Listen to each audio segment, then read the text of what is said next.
Soup கப்பின் அளவு மற்றும் விற்பனை விலையை பற்றி பார்க்க போகிறோங்க. 100 ml கப் இது, 200 milli cup, 250 milli cup, 250 milli reusable cup. Spoon packet வந்து 20 ரூபா வருங்க. 100 ஸ்பூன்ஸ் கிட்ட இதில் வரும். இந்த ஸ்பூன் பேக்கெட் வந்து 100 ஸ்பூன்ஸ் இருக்கும். 55 ரூபாலேருந்து 60 ரூபா வரும் சூப்புக்காக வர ஸ்பூன். 110 ml கொண்ட இந்த கப்பை வந்து 100 ml சூப் ஊற்றி 10 ரூபாய்க்கு நம்ம விற்பனை செய்யலாம்.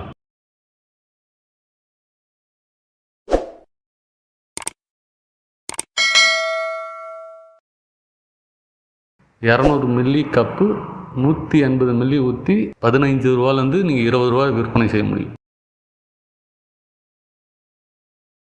இது 250 மில்லி கப்பு 230 ml சூப் கப்பில் ஊற்றி 20 ரூபாலேருந்து 25 ரூபா நம்ம கொடுக்க முடியும். Reusable plates and cups spoon மட்டும் யூஸ் அண்ட் த்ரோ பயன்படுத்திக்கலாங்க. விலை வந்து 20 ரூபாலேருந்து 25 ரூபா விற்பனை செய்ய முடியும். உங்களுக்கு மேன் பவர் சப்போர்ட் இருந்தால் ரீயூசபிள் யூஸ் பண்ணுங்கள்.